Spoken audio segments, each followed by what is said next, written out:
n'a kibara duma no la kɔni nene mun durule a kɔni a bɛ sɔn ka di sɔgɔmada na kosɛbɛ an b'a fɔ a ɲɛna ko a kan sa ye abada Momo baasi tɛ awɔ min ye sirada ta ma an bɛ fɛɛrɛ kɛ ka ale dabɔ an sigikun o ye kunnafoni kɛnɛ ye sɔgɔmada in na ni n bolo kari ka don kunnafoni sɛbɛn fɔlɔ minnu b'a ta o de ye indépendant maa min kumalen don o ye Musa Sayon Kamara a ko mun ye CEDEAO maaw ka ciden n'a bɛ Goodluck Jonathan n'a b'ale ko fɔ ka diya nin waati in kɔni na ko a bɛ an fɛ yan Bamakɔ Goodluck Jonathan a nakun tɛ dɔwɛrɛ ko ye ni hakili b'a la mun ye mɛn kalo tile 30 n'a ma ɲɛ ko an ka jamana ɲɛmaa n'o bɛ Duguli Asimi n'o b'ale ko fɔ ale bɔra mun ye akarataw fɛ yen bɛn kɛra fɛn minnu kan min ye Goodluck Jonathan ni a nakun tɛ dɔwɛrɛ ye k'o jateminɛ n'o y'a sɔrɔ o baaraw ti mɛnna min ye résolution ye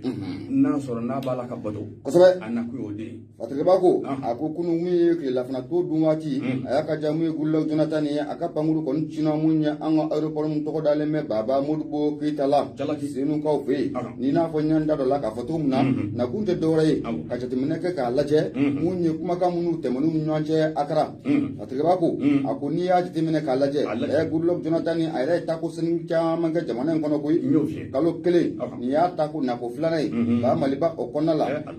min ye fatirikɛba ye Musa Sayon Kamara ale y'a jira k'a fɔ ko mun ye an ka jamana ɲɛmaa kura n'o bɛ colonel Assimi Goïta ka ale ko fɔ ale sigilen kɔfɛ mun ye premier ministre kura o sigilen kɔfɛ Goodluck Jonathan a kɔni a nana tuguni Goodluck Jonathan ni dun y'a jateminɛ k'a lajɛ waati mun na sa mun ye fanga dafiri o kɛra mun ye septembre 2020 o kɔnɔna la i bɛna ye k'a fɔ ko mun ye jamana ɲɛmaa kɔrɔ n'o bɛ bandaw n'o b'ale ko fɔ ale ka investir kɛnɛ kan ale ka kalikansiya kɛnɛ kan ko mun ye Goodluck Jonathan a kun b'o kɛnɛ kan nka mun ye kunasini Assimi Goïta Duguli Asimu o ta kɔni ko a kun t'o kɛnɛ kan Fatigaba ko a ko ni dun y'a jateminɛ k'a lajɛ mun ye CEDEAO ka laɲini caman bɛ yen mun ye ba Maliba kɔni an y'a timɛ bi i n'a fɔ u ka laɲini belebele dɔ kun ye ko fɛɛrɛ ni dabali ka kɛ sɔrɔsilakaw fɛ ko mun ye premier ministre ka sigi premier ministre minnu o ye civil ye o kun y'u ka laɲini belebele dɔ ye Fatigaba ko an bɛ don min na kɔba o baara bɛɛ lajɛlen ko o banna Fatigaba ko a ko n'o bɔra yen i bɛ na ye k'a fɔ ko CEDEAO maaw ka laɲini filanan kun ye fɛn jumɛn ye u ko waati mun dilen don n'o ye kalo 18 ye fɛn kana fara kan wa fɛn foyi ko kana bɔ a la le respect des 18 mois notamment le respect du timing de la transition Fatigaba ale ka fɔ la a y'a jateminɛ k'a lajɛ a ko n'o bɛɛ lajɛlen bɔra ka bɔ yen CEDEAO maaw ka laɲini bɛ dɔ fɛn jumɛn fana ye u ko gouvernement kura o ka sigi sen kan gouvernement mun ni maliden caman yɛrɛ bɛ i yɛrɛ sɔrɔ a kɔnɔna la n'a furugufurugu ni o tɛ caya Fatigaba mun ye Musa Sayon Kamara a y'a jira k'a fɔ ko mun ye CEDEAO maaw ka ciden a bɛ n'a fɔ ko mun ye Goodluck Jonathan a yɛrɛ wasara koyi o sabu kɛ a yɛrɛ jateminɛ kɛ k'a ye a ka ja ko mun ye ɲɛtaw ko o baara bolodalen don Fatigaba ko an bɛ don min na i n'a fɔ ko bi ko mun ye Goodluck Jonathan a ka ja a kɔni ni maa caman na ɲɔgɔn ye nin tile fila in kɔnɔna la n'o ye kunun ye fo ka na bila bi la ani Duguli Asimu u na sigi ka kuma u na hakilinaw falen u ni ɲɔgɔn cɛla la o bɔlen kɔfɛ maa o maa de bɛ yen k'o da bɛ Mali gɛlɛya in na jamana in yɛrɛ kɔnɔna la yan ani nin bɛɛ lajɛlen na sigi ka kuma fo ka taa se mun ye maa minnu bɛ yen n'o ye ba ɲumankaw ye n'olu bɛ Mali jamana kɔni ka a dɛmɛ Goodluck Jonathan ani nin bɛɛ lajɛlen kɔni u na sigi ka kuma bi Fatigaba ko Goodluck Jonathan a kɔni y'a jira k'a fɔ an bɛ don min na ko bi a yɛrɛ y'a jateminɛ k'a fɔ ko min ye transition a bɛ taabolo ɲuman kɔni ko a b'o o kan Fatigaba ko kosɛbɛ Fatigaba ko mun ye Goodluck Jonathan siga kɔni t'a la ko kunun ani Duguli Asimu u ye ɲɔgɔn ye nka bi mun ye ani mun ye Choguel Kokala Mayiga u ɲɛ na kɛ 4 ye nin ye Fatigi sɔgɔmada in na an y'a sama ka bɔ indépendant kɔnɔna la mun ye Musa Sayon Kamara ale kalimukalatigi ye Momo Ibunya a b'a la Mali émergent ne b'o ta Zankuna ko ne nin y'a ka sɛbɛn de ye Zankuna ko di a bɛɛ na taa côté cɛ furuba tɔrɔ nka ne y'a gosi a kɔnɔ la o bɛ dig'a la dɛ o b'a tɔrɔ kosɛbɛ min ye Fagilisɛnba ye a ko réunion du conseil permanent de la francophonie le Mali suspendu des instances de l'organisation e kuma in faamu kosɛbɛ dagabana kan babali kan min bɛ maa jatigɛ mirimiri bolodara a banna min ye Fagilisɛnba ye Zankuna ko ne a ko kuluba sigilen min kɔni bɛ nanzarajɛkulu yɛrɛ to a la kosɛbɛ n'a bɛ fɔ o de ma ko conseil permanent de la francophonie ne nin kuluba sigilen da ka lajɛ ninnu kɔni ye jɛrɛ dɔ kɔni sigi sen kan jɛrɛ karabali session extraordinaire Fagilisɛnba a ko ne sigi in da ka lajɛ a sigira sen kan don min na o de ye juin kalo tile 3 ye san 2021 Faransi jaba balala kosobe bari che falisamba ako ne ni yere inda ka laje anyama ya walingi nyininga menya kunde nae abe kunta me kabla ma mi ngon nga bunya anaka makama minen dafale bekono ode luzi mushiki wabo luzi ode secrétaire général ire luzi conseil permanent de la francophonie la kosobe iya tuba che falisamba ako ne nunu nga sigi inda ka laje ko do de bena ni ko be sabula nanzaro bode fo sanga anaka wati kosobe les mêmes effets comment dire les mêmes causes produisent les mêmes effets et kuma infoma parce que mba ako o de la ni ha ta laje fe mi ngone fanga bayle ma mi ngone bul dara onga jamana kunna la mais ko le mugani nani san 2021 na yijangi ninga anga fama ko coup de force flana parce que mba ako o fanga dafri mi ngone bul dara ni ha ta laje nunu ngoni ngasi karabale be kun ko munde yala onga jamana no foso moli baye dona na tawla anabla danga nyumene kono bolo nyoma kadara mumbo onu na ni nyonje yala anabla minen mene kono sabula na manya ulu na antiga dime nyoma antiga dime nyonga bengan sraw do di kan no lu bala minina na kuma la jaji nyama jolina angana nyon nige ni termo do nyona galome ka shawni nyonye parce que mba ako odela ni nunu ndaka laje o kuma bo bolo minga ni watila ba nunu na fe mi ngoni anga jamana e unami je fe na o keme ka beche ka dakere dafina watila ba nunu na suspension totale e gbe infoma nga o kofe e bete na ndara kamara bede e gbe infoma kosobe we are seven in Jogo Indela, dans une résolution adoptée à l'unanimité, le CPF, le Conseil permanent de la francophonie, a condamné fermement ces événements et décidé, conformément aux dispositions de la déclaration de Bamako, de suspendre la République du Mali des instances de la francophonie, tout en maintenant les programmes de coopération multilatérale francophone, notamment ceux en soutien du processus de rétablissement de l'ordre constitutionnel et démocratique. Mais on est en nous abara chama ngoni be black reda fe nga ona tabe bolo nyoma kadara toni meto menye o de amsega singa na chugumina shara minen dafale be kono no mali jamana e ni beje fanga kembe ki sinzi shara se munga chugumina ko ne unande me o de la ato o bi la jadi nyama jolina no e de mesrawe e ko infoma awo o samba ako o damade me ngone uka exigence we la nyinu Meno défier Nanzarakana et Claudel. Par ailleurs, le Conseil permanent francophonie, attention, le Conseil permanent de la francophonie exige aux forces de défense et de sécurité maliennes la levée immédiate de toutes les restrictions imposées à tous les acteurs politiques. Et comment Dansigi, wali balamini tame kanyeshi mali politique kulu koni ma mi ngoni monsieur ku bali beje fanga era sharia dola e ko ka bewli o de mesure comment dire restriction e ko informa akoro be o de nazarakana e ko informa position ba ako o temele ngofe en particulier l'assignation à résidence des anciens présidents et premiers ministres e ko informa u koni ni makama koni ngaka u ka sota kala sigula e président goro Premier ministre Bakar Toro Bete ou Kabla a bela dirlen konala. L'assignation à résidence des anciens présidents et Premier ministre Yakitola. Odishamba ako odamate. C'est très crucial. La francophonie demande également la nomination d'un Premier ministre civil et d'un gouvernement inclusif reflétant la diversité sociopolitique du Mali et respectant la législation malienne en matière de représentation des femmes au sein des organes politiques. Mais il y a francophonie. Kuluba min sigi me nanzaradenw to ala u ye laɲini filanan jumɛn de bolo da min ye premier ministre et leni o ka kɛ civil o kɛra findigi ko kuma o kana yala an tilala chauffeur kɔni tɛ findigi ye o tilala an tilala o la hali n'a sɔrɔ ye formation militaire kɛ comme a yɛrɛ b'o de fɔ soldat deuxième classe n'a da bɛɛ ne ko mun bɛ yen an ka taa qu'est-ce qui se passe fosi tɛ an ka taa corona ma ban fɔlɔ dɛ awɔ ni nana kɛ sɔsɔ kiritaro ye n dara yan an ka taa kana n da don kuma la bɛɛ an ka taa. Mais un gouvernement inclusif reflétant la diversité sociopolitique du Mali et respectant la législation malienne en matière de représentation des femmes au sein des organes politiques. Et mais il y a politique ma dégata gouvernement dégata sigisinga mi megasoye politique bolo fin ngoni mbanga jamana ko nala et leni a bebi yere soro mi ngonala o de diversité o temele ngofe e ba fo on sharia singa meka mi fo sablo re ko nala be ja fanga chuwa na sharia dafale bela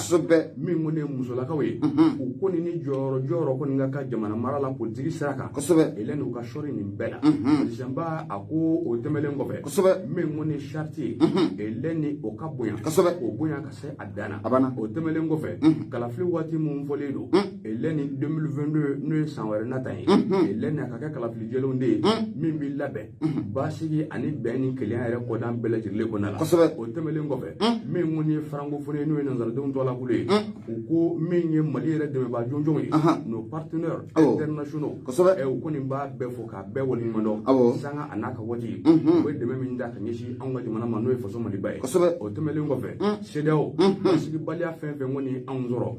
nin tɔnba min kɔni filɛ dɛmɛ min kɔni ta ka ɲɛsin jamana in ma u bɛ foli ani tantoli ta ka ɲɛsin u bɛɛ lajɛlen ma min bɛ kɛ so ye hali mi u bɛɛ ka fara ɲɔgɔn kan fɛn min kɔni dɛmɛw ye o bɛ se ka ta cogo min na k'anw ka camancɔrɔ fanga in sɛgɛrɛ cogo min na fo ka taa se a furu waatiw ma nin kɔni sɛbɛn an ye min salo ka bɔ gafeso min na Mali émergent Zankuna Kone Bamankɛ ale ka sɛbɛnnen don o ka bi wale la Zankuna Kone Bamankɛ mo foli o bɛ tani ka sɛgɛrɛ nin waati na o waati kelen na foli an b'a lase Mamadu Umaru Bama ale bɛ kɔrɔbarikaw fɛ yen an b'a fɔ sanga nin waati bɛɛ lajɛlen na mun ye Maram Ture Jara Dugu ye foli o bɛ lase a fana ma fɔ nin waati na Faransi mo ni y'i bolo bɔ ne bɛ keleku ka don mun ye Soir de Bamako n bɛ bɔ ni ale ye maa mun kumalen don a kɔnɔ o de ye Fakoli ye n'o ye Maimuna Dumbuya ye Maimuna a y'a jira k'a fɔ ko nin bɛ se ka kɛ cogo di k'a fɔ ko i ka bɛɛ lajɛlen kɔni ko o wasa kɔrɔfɔ in kɔni a y'a to min sigi sɔgɔmada in na mun ye Maimuna Dumbuya a ko baara mun dilen don mun ye Choguel Kokala Mayiga ma ka gouvernement kura in k'a sigi sen kan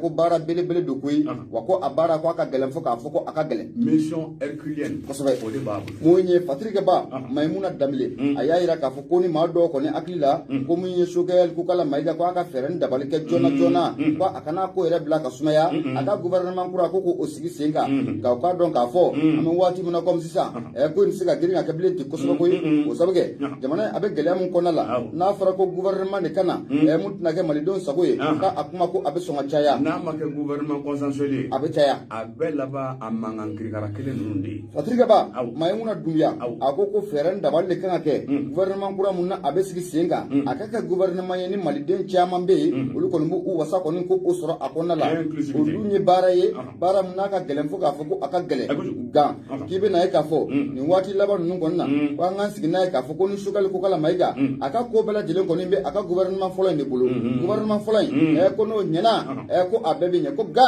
ni gouvernement fɔlɔ in ni maa ma don a kɔnɔ maa minnu malidenw ka danaya bɛ maa min kan a bɛɛ lajɛlen bɛ kɛ c'est tout c'est fini Fatirike Ba ami Fatirike Ba mun ye Maimuna Dumbuya ye mun ye Soir de Bamako o kɔnɔna la a kɔni sigasigir'a kan k'a jira k'a fɔ ko baara in fo k'a fɔ ko a ka gɛlɛn o sabu kɛ jamana in bɛ taabolo mun kan bi i bɛ na ye k'a fɔ ko gɛlɛya a bɛ jamana fantan naani bɛɛ lajɛlen ko o kɔni o la Choguel Kokala ale bɛna se ka mun ye maliden bɛɛ lajɛlen wasa wa ko ɲininkali to min ko a bɛ sigi Fatirike Ba mun ye Maimuna Dumbuya ye Fakoli a y'a jira k'a fɔ ko Choguel kɔni a kan ka fɛɛrɛ ni dabali bɛɛ lajɛlen kɛ maa minnu bɛ yen n'u fanga ka bon kosɛbɛ jɛkulu minnu bɛ yen n'olu fanga ka bon kosɛbɛ fɛɛrɛ ni dabali bɛ se ka kɛ cogo min na olu k'u wasa sɔrɔ gouvernement in kɔnɔna la ko na kɛ bɔda fanba ye Fatirike Ba mun ye Maimuna Dumbuya a ko siga foyi t'a la mun ye waati kɔni a bɛ taa la an nɔfɛ a ko ni dun y'a jateminɛ nin y'a kalo kelen ye mun ye an ka jamana mun ye gouvernement kɔni o ta anw kunna Fatirike Ba ko a ko caman ko o kɛra ko kabini mun ye fanga in dafirila n'o bɛ lajiburama fanga ko k'a ko fɔ an ka politiki maaw k'u kɔni u tila bɛɛ lajɛlen kɔni u jɛnsɛnna Fatirike Ba ko a ko baara mun fana bɛ mun ye Choguel Kokala Mayiga bolo a kan ka fɛɛrɛ ni dabali de kɛ malidenw bɛɛ lajɛlen bɛ se ka lakana cogo min na a ko ni dun y'a jateminɛ k'a lajɛ nin waati laban ninnu na an nana ye k'a fɔ ko mun ye diinɛ marifatigiw n'o bɛ Bamanciw ko fɔ o kunkan kɔni ko a cayara nin waati laban ninnu na camancɛ yan fan fɛ kɔrɔnfɛ yan fan fɛ ko bingali a bɛ taa ni waati bɛɛ lajɛlen na k'an ka lakanabaaw k'u sɛgɛrɛ ko waati sera ko o dan ko o ka danga ko o la Fatirike Ba ko a ko ni dun y'a jateminɛ k'a lajɛ nin waati laban ninnu na a ka jan mun ye janfa alimami ye n'a bɛ Faransi n'a b'ale ko fɔ ale kɔni y'a jira k'a fɔ ko ale n'an ka lakanabaaw k'u bolo kɔni k'u tɛna di ɲɔgɔn ma bilen ka kɛlɛ kɔni ko k'a kɛ Fatirike Ba ko a ko nin bɛ sɔn kɛ gɛlɛya ye ko la nka Fatirike Ba a y'a jira k'a fɔ ko fɛn min kɔni o ka gɛlɛn kosɛbɛ Choguel Kokala Mayiga ma nin gouvernement kura in na a ka fɛɛrɛ ni dabali dabali bala jele ne ke ani maaw ka sigi ani maaw ka kuma maa minnu bɛ n'olu ba ɲumanɲumankɛw ye maa minnu bɛ n'olu ka nafolo bɛ don jamana in kɔnɔna la olu bɛ se ka segin u kɔ cogo min na ka na o sabu kɛ kabi fanga in dafirila maa caman o seginna ka taa so n'o ye nafolotigi caman minnu ma an dɛmɛ nafolo ko kasaadiya sira kan olu caman seginna ka taa ko Sogɛli a kan ka fɛɛrɛ dabali bala jele sigi sen kan olu bɛ se ka na cogo min na kɔnɔtɔ k'an bɛ don min na komi bi malidenw kɔni kamana gannen don an t'a dɔn an b'an komi ni ka an ja min o sabu kɛ mun ye gɛlɛya tɛntɛn tɛ o de bɛ malidenw kan bi Fatigaba ko a ko mun ye baara wɛrɛ fɔlɔ mun bɛ yen n'u ka gɛlɛn kosɛbɛ o de tɛ dɔwɛrɛ ye mun ye sɛbɛn mun kɛra anw ni Bamanciw cɛ an ko mun ma ko accord d'Alger Fatigaba ko o accord d'Alger mun na a ko fɔ nin ye accord d'Alger ko a k'u ka ca fo k'a fɔ ko a ka ca o sabu kɛ i bɛ na ye k'a fɔ maa dɔw kɔni hakilinata tɛ dɔwɛrɛ ye nin waati laban ninnu na accord d'Alger ko a tɛ se ka kɛ cogoya si la ko ni kalan ma kɛ a kan kura ye n'an ko ma ko relecture ko o ka boloda joona Fatigaba mun ye Maimuna Dunbiya ye a ko ni dun y'o kɔrɔfɔ in jateminɛ k'a lajɛ mun ye Bamanci kɔrɔ ninnu ye n'o bɛ la groupe armé kofɔ olu tɛ fɛ k'o kɔrɔfɔ kɔni k'o mɛn u da la Fatigaba ko o bɛɛ lajɛlen bɔlen kɔfɛ ka bɔ yen i bɛ na ye k'a fɔ ko baara jumɛn ko o bɛna gɛlɛya Sogɛli ko kala Mayiga ma ko an bɛna jateminɛ k'a lajɛ Sogɛli waati na mun ye syndicat jɛkulu ye u caman kɔni wulilen don ka muruti fari kɔni k'o boloda jamana in kɔnɔna la yan Sogɛli a bɛna se k'olu lasigi cogo di ka na mun ye jamana in kɔni bɛɛ o bɛ se ka na cogo min na a ko o ye baara belebele ye o sabu kɛ an y'a ye k'a fɔ nin waati laban ninnu na mun ye jamana kɔni mun ye syndicat jɛkulu u caman wulilen don kɛrɛnkɛrɛnla mun ye INTM ye n'o ye mun ye Union nationale du travail du Mali olu kɔni y'a jira k'a fɔ k'olu b'u ka grève ni k'a gulo fɔlɔ nka o m'a fɔ ko u ka grève ko a banna dɛ ko o gulonnen kɔni ko o bɛ yen u ko ni gouvernement sigira kuma o kuma k'u bɛ segin k'u bɛ na dɛ Fatigaba b'a ka fɔ la mun ye Maimuna Dunbiya ye a ko bana in ko a bɛ gɛlɛya kosɛbɛ mun ye Sogɛli ko kala Mayiga ma k'a ka fɛɛrɛ ni dabali de kɛ mun ye malidenw kɔni u bɛ se k'u wasa sɔrɔ gouvernement kɔnɔna la o sabu kɛ ko Mali ko a sɛgɛnna kalo kelen gouvernement ta an kun fɛn bɛɛ jɔra a bɛɛ jɔra fɛn bɛɛ lajɛlen a bɛɛ ele n'an kana ɲɔgɔn nɛgɛ dɛ ko yɛrɛ de sera a dan na n'a tɛmɛna nin ka aramu an bɛ kule nka cependant nanzaraw ko tɛ dɛ ko la dernière illusion de la vie c'est de croire qu'on a tout perdu e kuma in faamu kosɛbɛ ko jigitigɛ yɛrɛ kɔdan ye jigitigɛ laban min ye k'i k'a bila hakili la don o don ko nin ne ta tiɲɛni ye hɛrɛ foyi tɛ bilen walayi ɲɔnɛ tiɲɛ yɛrɛ dɔ kɛra dɛ vraiment dɔ kɛra dɛ nous sommes très optimistes walayi mais an sirannen don dɔ kɛra o Fasiri don wala la fɛrɛ o fata Fasiri don sɔgɔmada in na a ka ja an kɔni y'a sama ka bɔ mun ye Suwade Bamako o kɔnɔna la Maimuna Dunbiya Fakoli ale ye kalimukalatigi i bonya a b'a la ayiwa an ka taa ala ka ɲɛ ka d'a ma yarabi a ma Bakari Traoré bɛ tɛ min kɔni ye gɛlɛya ye hali bi dɔ jigin bɛ dɔ kan an bɛna lakana bidabu de kan c'est ce qui fait l'harmonie de la tâche rédactionnelle ici au niveau de la radio Noura. Kosɛbɛ kosɛbɛ e kuma in faamu bɛɛ b'a kɔnɔ a bɛɛ de bɛ ɲɔgɔn sɔrɔ an ka kibaruya ninnu ko fɔ an ka taa bɛɛ bɛ taa sɔrɔ a la walayi min ye Fadili Senba ye a ko di o de hali siga t'a la a de ko di Abdoulaye Diarra Bamankɛ ale de ka kibaruyaw ko don a ko di a ko l'indépendant kɔnɔna la situation sécuritaire toujours tendue dans la région de Mopti plusieurs villages du cercle de Bangas sous pression djihadiste e kuma in faamu awɔ an bɛ taa Mopti jamana yɛrɛ caman ɲɛ lege la walayi e kuma in faamu kosɛbɛ Fadili Senba a ko marabolo min kɔni bɛ serikili don a bɛ fɔ marabolo kofɔlen min ma ko Bangas o kuma an bɛ don min ko bi min kɔni Bangas lamini dugu mankanmaniw ye yan ka di ne ye sabula min ye lakanabaliya ye Bakari Traoré bɛ ten o de ye ɲɔgɔn ɲɛli la persistance de l'insécurité o bɛ yen min kɔni lakanabaliya ye taa ka segin dan e kuma in faamu insécurité résiduelle min ye Fadili Senba ye a ko dugu jumɛnw ni dugu jumɛnw de ko don kɛrɛnkɛrɛnnenya la min ye Jala Sago ye o b'a la Dɛnsugu Janweli nin bɛɛ y'a damantan dugude ye nin waati laban ninnu na Bangasi marabolo kɔnɔna la Elɛn ni Suma ni Tilemadi sabula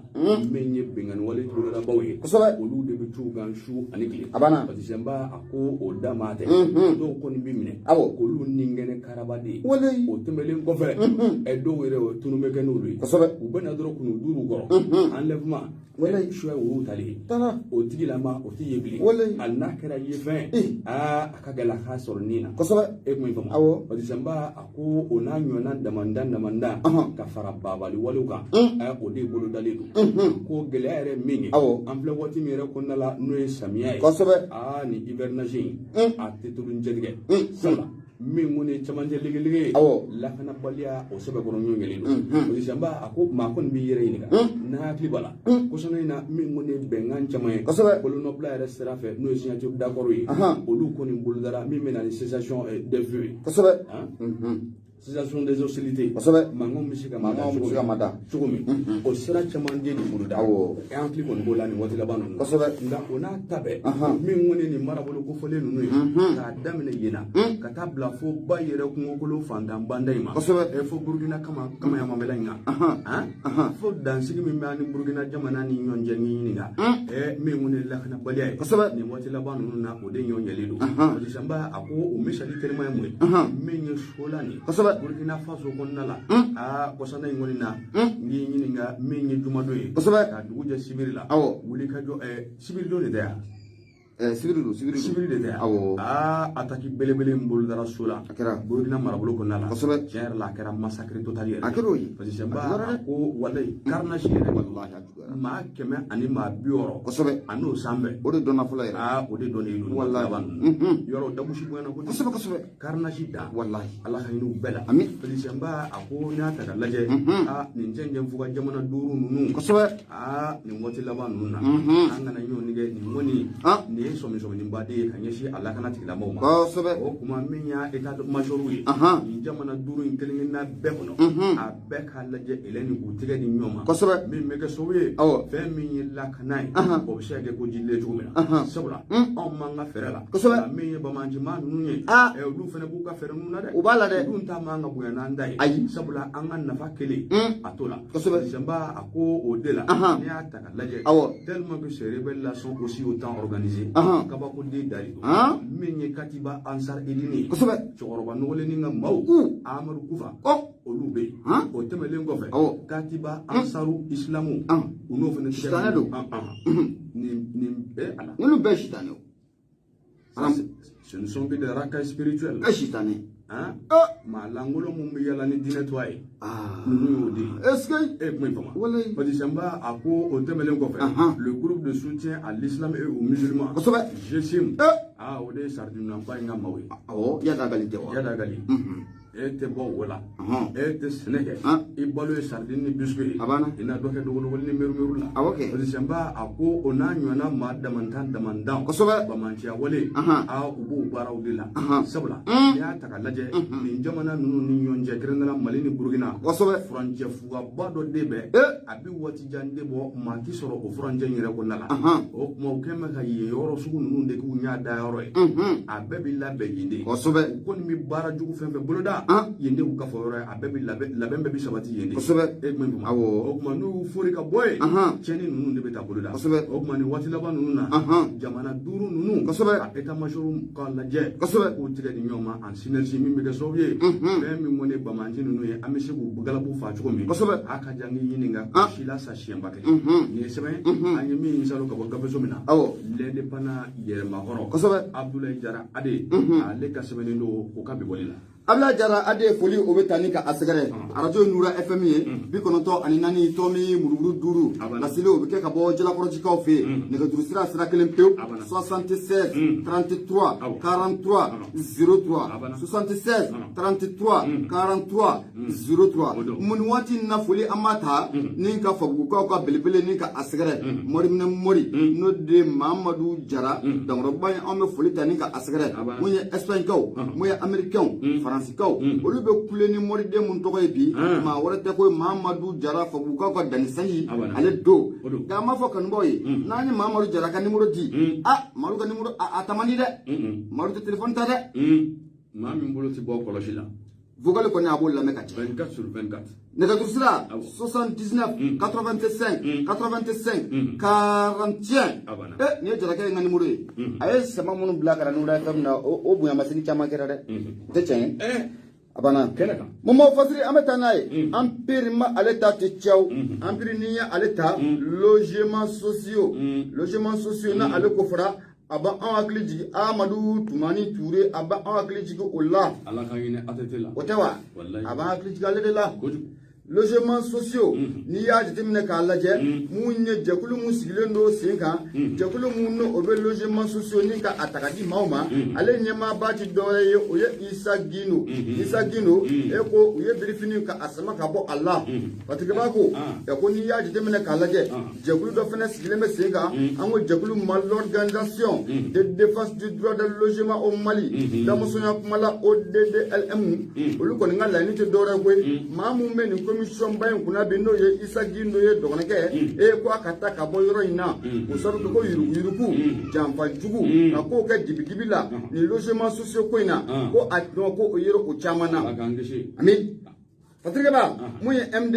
mumu a y'a yira k'a fɔ nin jɛkulu n'o l'organisation de défense du droit de logement au Mali ODDLM u ka laɲini tɛ dɔwɛrɛ koyi ko Isa Gino ko a ka bɔ jɔyɔrɔ in na n'a ma bɔ jɔyɔrɔ in na ka ja ko min ye k'a fɔ ko logements sociaux n'o ye so jɔlen k'a ban pewu k'a tile ta ka d'i ma k'o ti di bilen jamana in kɔnɔ o ma sɔrɔ dɔwɛrɛ fɛ ko mun ye ɲininkali de cayara Mali kɔnɔ fo ka taa bila Mali kɔkanna ma olu ka jɛkulu ma olu ka jɛkulu ye jɛkulu ye mun bɛ Mali la mun ye du ko logement ko ninnu olu bɔ olu lafasa n'a ma ɲɛ ko ɲininkali kɔni ko o cayara mun ye a ma ɲɛ olu yɛrɛ fana wulila ka sɛgɛsɛgɛli ni ko o fari ko o boloda u nana ye k'a fɔ ko mun ye maa mun bɛ bi n'o ye dɔgɔninkɛ ye Isa Gino ale mun bɛ jɛkulu in kunna jɛkulu mun n'a bɛ logements sociaux ni k'o di maaw ma ale Isa Gino a ka ja ko a ka baara taabolo ko a ma ɲinɛ mun ye maa ninnu ye n'o ye ODDLM mɔgɔ ye u y'a yira k'a fɔ ko an ka na kɔfɛ dɔɔni a ko k'i bɛ na ye k'a fɔ ko mun ye Isa Gino ɲangili mun no o bɛ ta ka a sɛgɛrɛ k'u nana ye k'a fɔ n'a ma ɲɛ ko jɛkulu ko a ɲɛmaa ye de ye fɛn mun mana kɛ a kɔnɔ e de b'a a ɲagasa bɛɛ lajɛlen kɔni k'o cɛ ka di kɔrɔ parce que b'a ko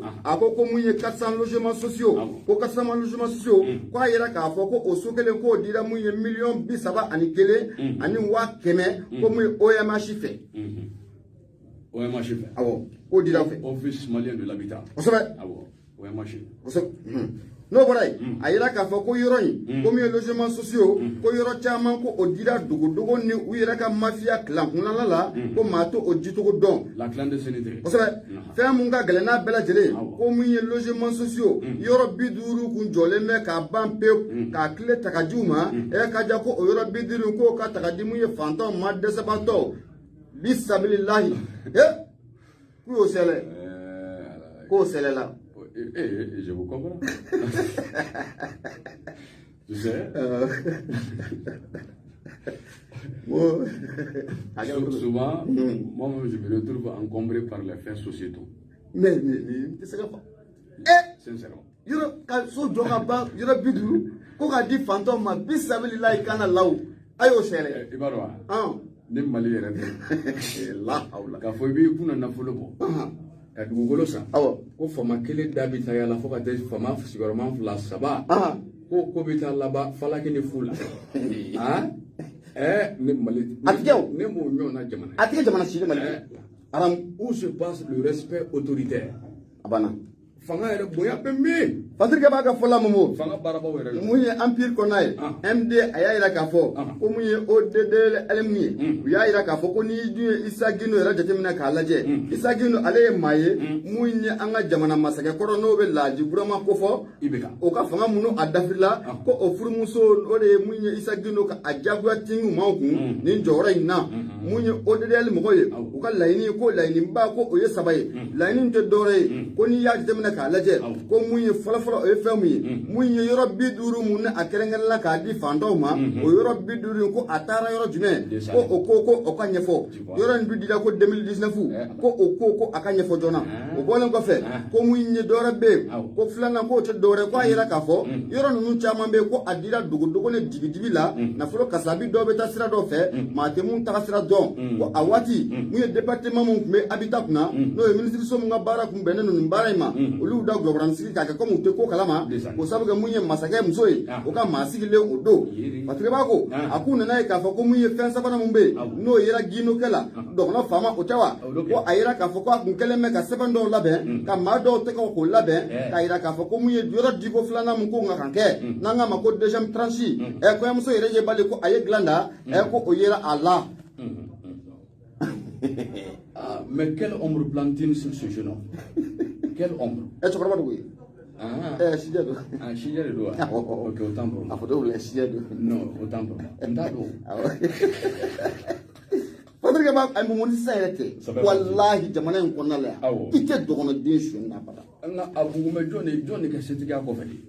Ñoo de ni ngali clip abugume Johnny nga setiga ko. Ne be ga fanga ko ndo dafrila. Ni nchokoro bay asembe munde la. Akanye fo. Na soro ni chendo de. Andu biumi. Abana. Abo do de. Parce que ba ka fola ako mu odedel mo goye ku fene nay ka fo ko bela dilen tabanu ko fuga boy ko mu Isa Gino ka be faga feren dabal leke ka odede al mali ko bogo kolon chini ko ofle kolon chi aye ma jumane bla obana la ko ye segali do kon ye segali mu yera ne yurugu kasa chama ko oba anofe ko sabuge ko mu kaba ko kawye oluka na fulo mu no be bla jigina ko nala e ka ja ko oyishela ola o bolon ko ko na fulo do ko ayo labo kesu ko no mate na fulo mu taro don parce que ba fala muye MD empire konala ako amu domina kompi muye odedel moy olu kon nga layni te dore ko ko muye ni mako fole no Isa Gino do kono ko akaboni jorala soko ko na ma boy ko le jema soso di ko na jole éviction plus simple abo akaboy abana desani parce que kono so mana anya sama gabo empire konala MD ale kalam kalatiki bunya abana Bakar Tarore Bete na jara abisefla anafla abana lende pana nebota ukodi o bare Omar Gassemeni do flake kumalelu flake kodi ako pour violence de fait dans un atelier dont la vidéo a fait le buzz sur les réseaux sociaux. Est-ce que MS le tortionnaire a été appréhendé par les hommes du divisionnaire Santiki Kamisoko. Et onyana Ozisemba noe o bari kodi angani ndaga anga sigi tosma kan kura asigi Ozisemba noe o bari aku iba fonya fi tugo mina kunungo kameli ndo koni yira la bololo kan ni jayi nanja ali kununga nda gushira la kuma blongele ngona no de abe maare farifa wallahi abi gay kamanana Ozisemba aku sabula funani ni ata kalaje alaje semele do bolodo de la sani duguje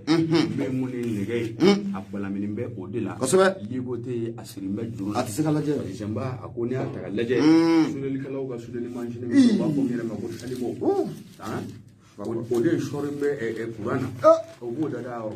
no galera shwe ay shwe ndike awo shwendu Ozisemba aku me moni tortionnaire kore ma mi moni mala kan ngoro ko duwa wale nda kan yeshini ngam keba ni ata kalaje ma mi moni ndo ala ni nabi ma arrondissement ma were ka deme anu ba se ko nala o lara wulu ni momalu baro boloda eleni minya keba e ya ko da denena abana abana onyana Ozisemba aku ni mo inda kalaje alaje o kuma ni wati laba nunu na me ngone ko ingeba ni ngalu ko ni busamse no nganala akungalu ngunde mina kosobe anaka cheni nye shweni de gel sebeni ngoro magasani ndo de bono awo aye min shwen nege ju couper boyaye téléphone ni téléphone ngoyi ana bodo emina ferlina téléphone ira ma bo shwen biya wallahi ils sont trop prisés prisés par comment dirais-je l'avènement de la nouvelle technologie o téléphone shwen biya téléphone ira mum fleni a clan bébé GPS ni choki Allah téléphone ngok damanda biti era halaki Ozisemba ako ni ngoyi ndaga alaje ko ingira sebeni ngoro de na wati mi ngoni na ubolol be kamele ni ngangami o yoro ni be o ya dondol ma donsa kosobe bakar do bete ni ni nga fo samaya kosobe yoro abe bi stragele ndika mane marakeni abe go strength Ozisemba ako wati mi ngoni na utarana samaya yende ko ni angana nyonde mi nyi sulelika atelier belebele kosobe o kamele ni ndado yende o kan ni shitane barai kasoro ka barali bolo dal damne kamele ni na kosobe Ozisemba ako sega-segalu gane ngoni kunungo kameleni na olusiga do ka fola no yini ngal kala doy akwa e minfo ko nega mi ngum ga da kameleni na ko babali do de ka foko tasma de kuma lawa ko galundo ko babali sara damanda ndoro ne gundo akuye minge nega moyo ngoni ngoni me yoyo nga farika jayi nga tiganga ngalo fi man kri ba ka to bete odidu femi shormen kurana yoro question d'électrocution o jaguya kurande maji Japan fi awo ebita mu kuma bare mondom le di abada etikle jengele o ti do adila kuma ansigi mangulo kan aye mo ko ira sika sika kan ko sa docteur bewu o ya bana fasire yɛrɛ sɛnba a laban tɔw de parce que sɛnba a ko nkalondenw tɛ min na n'a ma ɲɛ min ye communicateur yɛrɛ tribunal ye a procureur ŋanaba o kɔni ye cɛsiriw baara bɛɛ lajɛlen boloda jango min kɔni ye ɲinini ni larawuli ye o bɛ se ka kɛ sababu la maa min kɔni ye walejuguya baara in kɔni boloda bolo bɛ se ka bin a kan cogo min na nka ko tɔ laban ye min ye a bɛ kamalenin yɛrɛ de bolo sa nɛgɛden ninnu dara min na o tuma a farikolo la gɛlɛya mun b'a la nin waati laban ninnu n'a ye min ni min fɔ o bɛɛ dama dabi mɔntɔn ka k'a damana sɛbɛn min bɛ taa da tribunal yɛrɛ ɲɛkɔrɔ la o tuma donna nataw la min y'a kɛbaw ye maa ma ko nin kun b'a janfa jugu la ele n'a bɛɛ b'a a yɛrɛ sɔrɔ bɔ jenden kan nin kɔni sɛbɛn an ye min salo ka bɔ gafeso min na o de ye lɛnde pana ye o bari umare ale ka sɛbɛnni do u ka biboli la o bari foli o bɛ taa ni ka a sɛgɛrɛ mun ye an bɛ mun fɔ funakɛninw ɲɛna nin waati in na u ka fɛ u ka sabali maganɛw u ka sabali walifɛnw a y'a bila a y'a to yen a y'a bila koyi n'i m'a to yen don dɔ kɔni i bɛ taa se dɔ ta ma i tɛ taa n'o ye dɛ pour des objets qui ne coûtent ala bi alaki dɛ ala ka alaki bɛ jigin ka o don dɛ nin fɛn ninnu bɛ mun ɲɛ ni ma mun ɲɛ suɲɛni yɛrɛ ka ɲi wa du n'importe quoi k'i ban baara bɛɛ lajɛlen ma k'a kɛ suɲɛni nka yego ɲuman a t'a la ɲɛ mugu yɔrɔ dɔ fana bɛ yen an b'o fɔ o sabu ka saga ni waati bɛɛ lajɛlen na an ka lakanabaaw b'a wele u b'a gosi u ko n'an ye maa ye sigana maa ala b'i yɛrɛ ka du kɔnɔna la hali n'i wele den yɛrɛ don n'i ko k'a dabila n'a ma sɔn k'a dabila mun ye sagatigiw ye u wele k'a fɔ o de kɛ man di anw fɛ yan Mali a banna u b'a fɔ ka faama wele ka maa kama tiɲɛnikɛla mana kɛ cogo o cogo a bɛ dɔ de ka du kɔnɔ n b'o de fɔ tiɲɛnikɛla mana kɛ cogo o cogo a bɛ dɔ de ka du kɔnɔ e ko maa bɛ faama wele ka bila i ka maa la mais e dun b'a dɔn n'i ma faama wele ka bila a la a bɛ ka taa cogo min na don dɔ kɔni a laban a kɔlɔlɔ kɔni a tɛ f'i kɔ don dɔ a tɛ f'i kɔ dɛ aramu a tɛ f'i kɔ kɔni sigi a kan baasi tɛ kuma an bɛ boli hali bi n y'o de f'i ɲɛna n ko arajo ye Nura FM ye 94 tɔmi murumuru 5 nɛgɛjuru sira kelen pewu 76 33 43 03 ni waati na mun ye Maliya su ye an bɛ foli ta ni ka a fɛnɛ sɛgɛrɛ ni waati na Kajatu Wake badabada foli o bɛ ɲɛsin a fɛnɛ ma Momo a bɛ ni ka waati bɔ min ye jamana in kɔnɔ kibaruya dɔ kɔni o bɛ yɛrɛkɛla kibaruya min tɛ dɔwɛrɛ ye mun ye sanubɔ kibaruya kɔni o don ni dun y'a jateminɛ k'a lajɛ sanu ye fɛn ye a kuma a ka ca sanu ye fɛn ye ale tɛ wele wa sanu ye fɛn ye n'i y'a suɲɛ i ni lebu o bɛ ɲɔgɔn na sanu ye fɛn ye a sigi kan n'a wuli kan n'a yɛlɛma kan a bɛɛ ye janfa ye a bɛɛ janfa a bɛɛ bɛ sigi o kan a tɛ taa janfa kɔ a y'i sigi o kan dɛ a y'i sigi o kan dɛ n'i kɔni b'a ko la e sigi n janfa kɔni ayi i sigi o kan dɛ e m'a ye mɔgɔ minnu b'a business na n ka cɛ u b'o ko yiri la n ka cɛ mun sanuko business ma ye dɛ yiri olu sɔrɔ yiriya la a banna sanuko business sanuko mana ɲuman kama Momo i y'a fɔ cogo min na an ka taa mun ye Mena Koto n'an taara ye min ye fasirikɛba ale tɛ dɔwɛrɛ ye Dawuda Bakari Kone a kumalen don mun ye Mali émergent o de kɔnɔna la Dawuda kelen ya Dawuda dɔ kɛ nka denmisɛn ɲɛnaman don sabala maa ɲɛnaman don kosɛbɛ min don kojugu Dawuda Bakari Kone a y'a yira k'a fɔ ko mun ye CFA wari 500,000 ko o de sarala a ka ja walasa mun ye fɛn permis sanubɔ permis n'o ye sɛbɛn ye yamaruya sɛbɛn ni ka a minɛ mun ye an yɛrɛ ka jamana cakɛda dɔ la n'o ye Little Big Men o dun ye sanubɔ cakɛda fana ye Little Big Men aw tɛ anglais mɛn yan dɔɔni Little Big Men o tɛ wa o don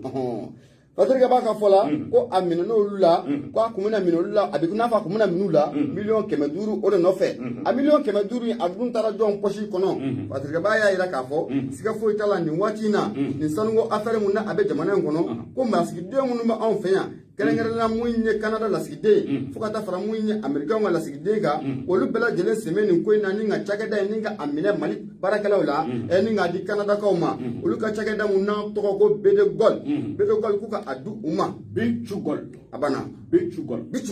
o tɛ wa a kɔrɔ o de ye parce que b'a ka fɔ la a ko ni dun y'a jateminɛ k'a lajɛ dalilu m'u bolo ka di malidenw ma nin tɛ dalilu gɛrɛgɛrɛ ye a ko ni dun y'a jateminɛ a bɛ duwa kun fila bɔ nin kɔrɔfɔ in a bɛ kuma la mun ye maliden caman bɛ k'i fɛ ta kɔni o fɔ a la o sababu kɛ mun ye a sanuko kuma ko a cayara kosɛbɛ parce que b'a ko a b'an lasegin kɔ ka na dɔɔni a ko mun ye nin sanubɔ sɛbɛn yɛrɛ ye n'an ko a ma ko permis de recherche d'or mun ye Mena Koto ko in na a b'o kofɔ a kɔni taara ka di min ye société mun bɛ yen n'o ye malidenw yɛrɛ ka société n'an ko ma Little Big Meaning. Little Big Meaning. Little Big Meaning. Abana. Parce que aw ka arabu kɛ. Jumɛn? Ayi, mun tɛ arabu kɛ. Mun bɛ kɔni de fɔ. Wa taara ka di o cakɛda ma cakɛda o mun ye malidenw yɛrɛ kɔni o ta ye maa jɔ nin y'a ta ka d'u ma o de ye minisiri ye mun tun bɛ sanu baara la o tɛ dɔwɛrɛ o ye Lamini Seydou Traoré Turamagan ale de y'a ta ka di o ma minisiri kɔrɔ ye awɔ parlikɛla ba ye awɔ parlikɛla ba ye ka page médiatique fan bɛɛ fɛ ka na énergie ko bɛɛ ɲagami k'i yɛrɛ sɔrɔ mun ye Lamini Seydou Traoré mun ko a ye nin sɛbɛn kɔni ta ka di Mali cakɛ sanubɔda ninnu ma mun ye marsikalo tile 24 san 2021 kɔnɔna la wa ko bɛɛ lajɛlen ko o kɛra sariya kɔnɔna la dɛ parce que ba de y'a fɔ k'a kɛra sariya kɔnɔ n b'a fɔ ka d'a kan o de y'a fɔ dɛ jamana in ko don dɛ mon frère ne me distrais pas quand même awɔ ayi tɛ o parce que b'a ka fɔla mun ye Dawuda Bakari Kone a ko ni dun y'a jateminɛ k'a lajɛ mun ye BD Gɔli maaw u yɛrɛ ka fɔla ko in bɛɛ lajɛlen ko a kɛra sariya kɔnɔ parce que b'a ko a ko ni dun y'a jateminɛ k'a lajɛ nin ye fɛn ye mun a tɛ faamuya cogoya si la a bɛ se ka n'a fɔ ko a bɛ na cakɛda ko ka a minɛ mun ye malidenw na cogo di ni k'a di kɔkama ma kɔkama dun o b'a ɲini ni ka taa a yɛrɛ faso de la o tɛ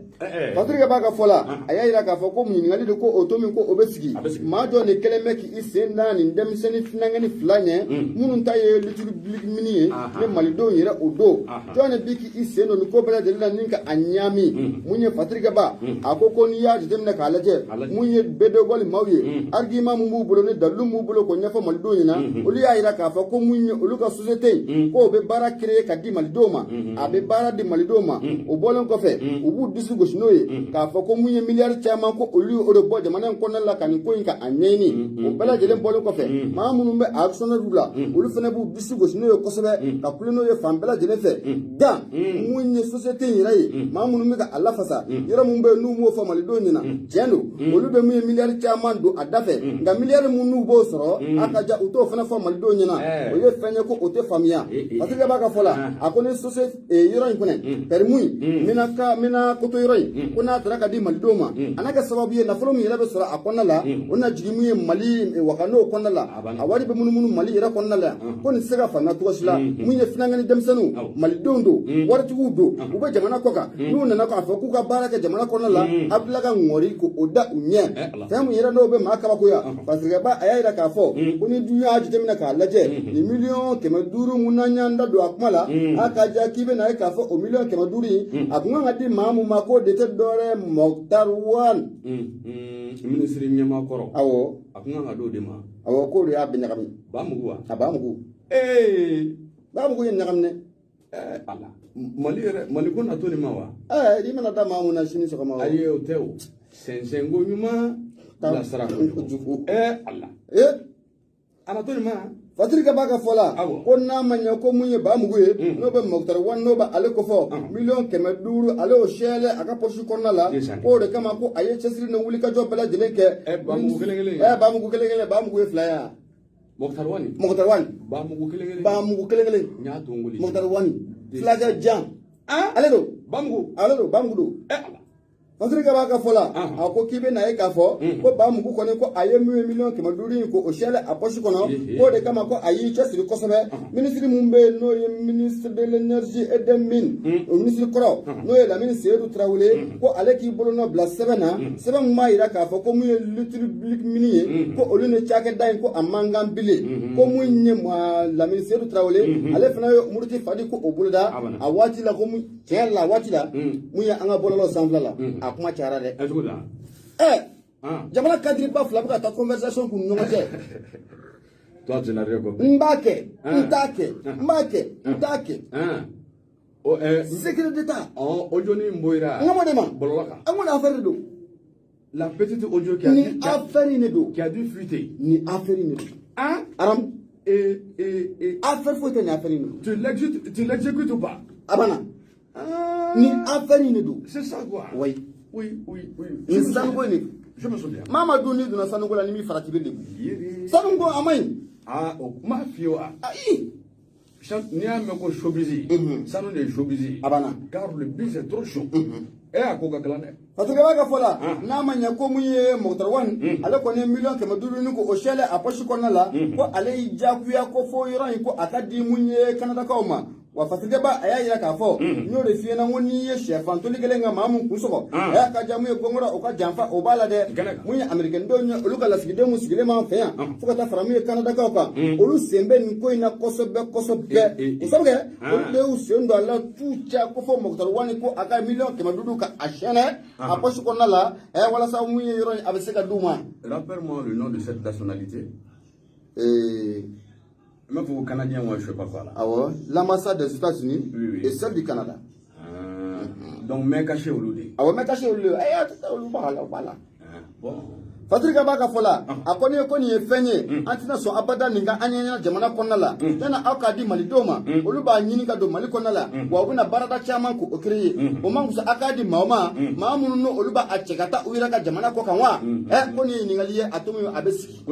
ye fasiriye sogmada na anya ni ka bo munye dawda bakari kone ale ya bo munye mali emergent konala ibunya abala Bakar tarore bete me ye gafewe be dinga se aforu wati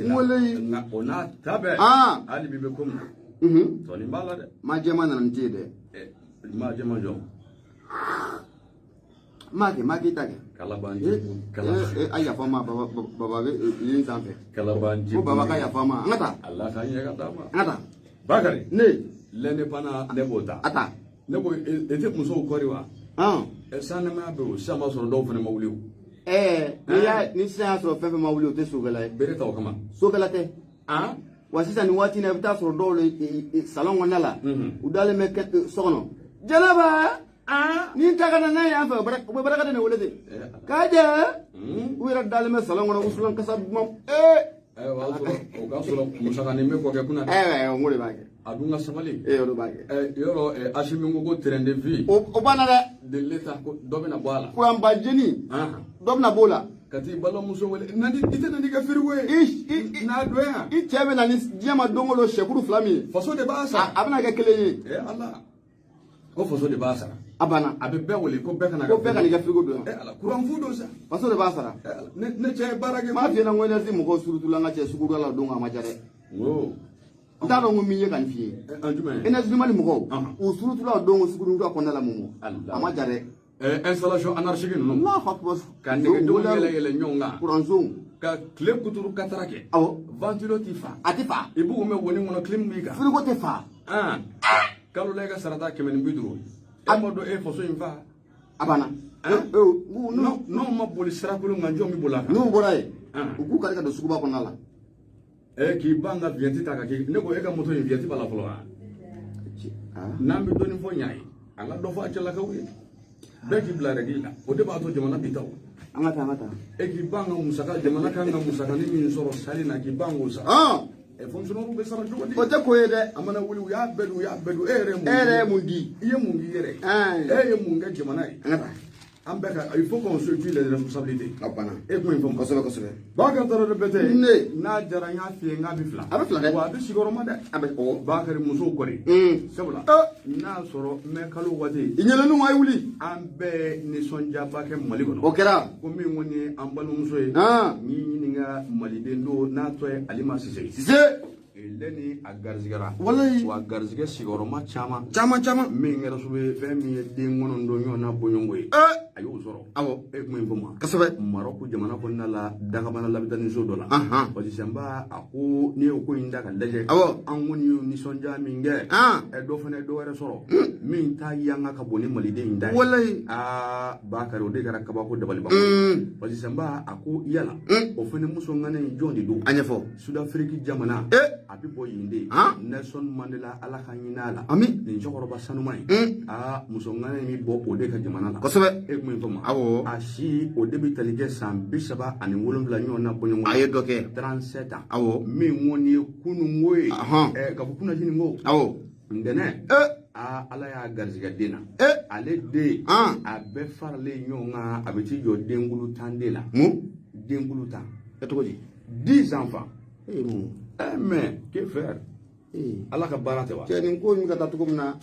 nin tɛ cette naissance hors du commun battre le président record détenu par une femme malienne et ses 9 ans ayo i ka denko bannen o ko cogo di ne y'o kɛ dɔrɔn i b'i sen bɔ a bɛɛ la den dan i sen bɔ a la pewu o de y'a to n ko k'i ka n balimamusow kɔri o nin waati laban ninnu garizigɛ n'ala y'i garizigɛ garizigɛ wɛrɛ t'o kɔfɛ ni maaw y'a d'i ma u b'a kuma kɛ kosɛbɛ nka n'ala y'a di kuma t'a la maa si t'i tɔnɔma da i ka sa e kuma in fama den guru tan sisan record mondial a b'ale de bolo min ko ne maliden ye musoman ye Alima Sise a y'o cɛ k'o bila kɛrɛda fɛ diɲɛ bɛɛ ale de den ka ca ni bɛɛ ye an bɛ waati min na ko sisan a ka sen bɔ a la den sigiyɔrɔma wali garizigɛ sigiyɔrɔma kelen na e kuma in fama ale k'i sen bɔ elle maintient le record mondial ale k'i sen bɔ min ye fasisenba ye a ko di a ko nin ko in kɔni kɛra kabako dabali banko nka muso ŋana ye a tɔgɔ de ye Goziam Tamara Sitor mo sud-africain de don Falisenba a ko nin ye den in sɔrɔ nka a kɛra césarienne sira de fɛ bɛɛ b'o kɔrɔ dɔn Falisenba a ko o tɛmɛlen kɔfɛ min kɔni y'a furukɛ ye o de ye Teboho Tchosesi ninnu dɔ to a kabako don ni balo tɛ kabakuru ye i tɛ se k'a fɔ a dɔw fɔ man di Teboho Tchosesi a ko min kɔni y'ale furumuso ye n'o ye Tamara Sitor ye an kana ɲɔgɔn musalaka k'a fɔ k'a y'i duru fɛn dɔ de kɔrɔ wa min bɛ se ka den ninnu bugu k'u kafɔ ɲɔgɔn kan ta ko don dɛ a y'o sigi ŋɔni ye ala yɛrɛ de ka kɛ ye tiɲɛ e kuma in fɔ wuli bali o y'a sɔrɔ min ŋɔni ye imagerie médicale ye nanzaradenw ka subahana minɛ ninnu a bɛɛ y'a jira ko muso in garizigɛ bɛ denkuru 8 de la sabula kɔnɔ in doni kun ka girin manjin t'a ye o ni ala ka baaraw de ja tɔw kɛ ni min nkalon na walayi min ye foroba ala ye imagerie médicale kɔfɛ dɛsɛkula sɛgɛsɛgɛli bɛɛ kɔfɛ jiginni don garizigɛ sigiyɔrɔma don o de bɛna denkuru taama a banna o kuma min doni minɛ ko bebi min ŋun ni sud-africain muso kɔfɔlen n'o ye Tamara Sitor ye ale de den ka ca ni bɛɛ ye den sigiyɔrɔma ka fɔ garizigɛ sɔrɔko kelen na e kuma in fama ale ye tanni kɛ garizigɛ sɔrɔko kelen ale tanni kɛ den guru tanni an ye nin sama ka bɔ gafeso min kɔnɔ o de ye l'indépendant ye nin tanni e bonya tanni kɔni e bonya bala 10 enfants fonya a diyara n ye mun n'a ma ɲɛ ko a ko bɛ ka tan a ye ka ja mun ye hakilisigi o ba a ko ja nin waati na mun ye Alima Ɲare ye an b'a fɔ kosɛbɛ Faransi k'a fɔ a ɲɛna ko a Ɲare mun ye an ka autorité morale n'o bɛ super patriote n'o ba a ko fɔ a ko maa ti furucɛ ne na kana furucɛ mun ne ko ni cɛ ni nin tɔgɔ kɔni ko a bɛ maa don jahanama kɔnɔ ne labɛnnen don a kama dɛ Baba Adama Ture siga t'a la Baba Adama Ture an bɛ foli ta ni ka a sɛgɛrɛ nin waati na Faransi n'an ye Baba Adama Ture fo sa foli badabada an b'a lase an ka fulakɛ sarama ma Amadu Diallo laada ne da min ye Musa Kulubali ale bɛ Faransi Madame Kulubali wasa Faransi k'aw wage Amérique Ibrahim Ture ale bɛ Arabu Saoudite Amadu Bagayogo Daŋɔrɔba in dalen bɛ Indonésikaw fɛ yen Madame Bagayogo Fatumata ale fana bɛ Indonésie Alassane Fofana Faransikaw ka Alassane foli o bɛ lase a ma Londres ka Kara Dominique Jakite Faransi Madame Jakite Janabu Kante ninnu bɛɛ lajɛlen bɛ Faransi Musa Ture ni bɛ k'a ma ko Manakaden Zirani badabada foli an b'a a lase u ma kanubaw k'a faamuya k'a fɔ ko ninnu ye maa ye minnu bɛ anw dɛmɛ kosɛbɛ kosɛbɛ mun ye maliden minnu bɛ jamana kɔ kan kariti u y'a ta mun ye Darama Tarawele a bɛ fo Malita Adama Magasa foli o bɛ lase a ma Salimata Kulubali ko a kɛra faama ye mais nka nin waati in na n'o ye Salimata ye a bɛ ligne sanfɛ Basali an b'a fɔ a ɲɛna ko a bisimila ale jiginɛ badabada ale jiginɛ foli o bɛ lase a ma nin waati in na mun ye Jibiri Ture Daŋɔrɔba in a bɛ k'a lamɛn ka bɔ Faransi Itali foli o bɛ lase a ma Itali ɲinamakɛ mun ye Jalo Sori ale kɔ Momo n'o bɔra ye mun ye Amadou Ne Touré n'ale bɛ Dakar président au conseil des Maliens de l'Israël foli o bɛ lase a ma ye a ka wuli ka jɔ a n'a ka cɛsiri la kana balaba Daŋɔrɔba in an bɛ foli ta ni ka a sɛgɛrɛ Sénégali n'o bɔra ye n'o de f'i ɲɛna ko mɔri minɛ mɔri mun na a bɛ ka taama nin waati in na a ɲɔgɔnnaw kan an ko ale de ma ko Fɔbugu karamɔgɔ n'o bɛ Madu Jara n'o bɛ ale ko fɔ nin waati in na mako gɛlɛntigiw Mahamadu bɛ ko mako gɛlɛn ko o b'i kan mun ye fɛɛrɛ dabalikɛ ka fɔ k'ale k'a bila mun ye morikɛ kun an y'a fɔ kɔni appel kɔni a t'a ta dɛ o kɛlen ni kɔni Mahamadu b'i ka appel ta yɔrɔ yɔrɔ a ma nɔgɔn dɛ garijɛgɛ ko don walahi o ye garijɛgɛ ko ye n'o tɛ a ye maa caman mago ɲɛ k'o fɔra an ɲɛna mun Fɔbugukaw ka karamɔgɔ Madu Jara nin waati in na a ye maa caman mago ɲɛ jamana in kɔnɔ fo ka taa bila a kɔkanna la denmisɛnya tɛ kɛlɛ sa dɔnni kuma man ca koyi i bɛ nin kuma fɔ waati bɛɛ ko dɔnni kuma man ca fabuko ka belebele walasa k'ale lasɔrɔ 79 85 85 41 o y'a ka nɛgɛso sira ye o waati kelen na sa mun y'an ka kɔɲɔmuso ye badabada foli an b'a ta ni k'a sɛgɛrɛ nin waati na ale ye mun ye Aja Bakuru Tarawele mun nin waati na a bɛ Janginɛbugu kɔnɔna la badabada foli an b'a lase a ma sanga ni waati bɛɛ lajɛlen na Burulayi Tarawele Sigi Tagadugu kɔnɔna la Jinɛ Sokala la Burulayi Tarawele Damadɔba an b'a na furumuso fo nin waati na n'o de ye Madame Goromina ye foli bɛ lase u ma nin waati na Jinɛ Sokala o kɔnɔna la ba dɔ dɔrɔn bɛ tɛ sɛfini o ye ko bannen nka yan'an ka nin ko in ban min ye foli ani tantoli ye o tɔ bɛ min ye Dirisa Keyita ye Kɛnkayiri Wasolo an bɛ foli di a n'a ka cakɛla bɛɛ lajɛlen ma o kɔni ye Dagabana butigi belebele de ye min bɛ anw yɛrɛ ka fiɲɛsiraso in masurunya la Jalakɔrɔji o tuma an mana ka cidenw bɛɛ lajɛlen fo k'u ni ce baara ɲuman na sabula bolifɛn a sen 2 fo ka taa se a sen 3 ma e mako b'a maɲɔgɔlɔn fɛn fɛn na en termes de pièces de rechange c'est a ka ca Ala fɛ i tɛ fɛn jigi kɔ Mumu n'an bɔra yen i y'a fɔ cogo min na foli fana an b'a ta nin waati na ni ka Adama Danbele ni ka ale sɛgɛrɛ Kɛnkayiri Miɲankala o kɔnɔna la mun ye Dankɔrɔba ye ale fana dalen bɛ Jamisabugu ni Zurukɔrɔ sirafara cɛ Samu Kulubali n'an bɛɛ lajɛlen kama Ala tile foli a bɛ lase Dankɔrɔba in n'a dɔnko fana bɛ ɲɔgɔn na nin waati na an b'a fɔ Jalakɔrɔji kɔnɔna la nka Mumu kana ɲinɛ fɛnɛ nin waati na sa mun ye Samake et frère olu fana ye moto pièce feerelaw ye i mago bɛ moto pièce fɛn o fɛn la Jakarta Sanili Arato mun ye fo ka taa se mun ye katakataniw ma i bɛ fɛɛrɛ ni dabali kɛ mun ye Samake a n'a douane bɛ Jalakɔrɔji pɔnda yɛrɛ la ten caw mun ye minɛ sɔngɔ duman o caman o b'o bolo ye a bɛ dugawu kɛ ko Ala ka sugu ko o ja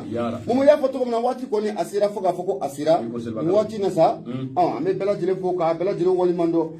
nka lamɛnnikɛla jɛkulu u k'a faamuya k'a fɔ jɛmukan in walasa a ka dɛmɛ carte de fidélité ko u b'a sigi sigi Mumu ɲinan bɛ sɔn ka caya samiya kun bɔlen filɛ ko ka ca dɛ ɲinan ko ka ca wa ɲinɛ samiya bɛ ca dɛ beti ne de y'a f'i ye o tuma e ye mobili sɔrɔ wa ne ya yɔrɔ lalabe malo t'a nɔgɔya ka ban mais n bɛna mun f'i ye muso kɔnɔma e bɛ moto kan yɔrɔ muso kɔnɔma san bɛ nali muso kɔnɔma cɛ Ala ka ɲɛ ka d'a ma muso kɔnɔma cɛ jigila tigɛlen tɛ denko la dɛ o fɛnɛ cɛ o tɛ tiɲɛ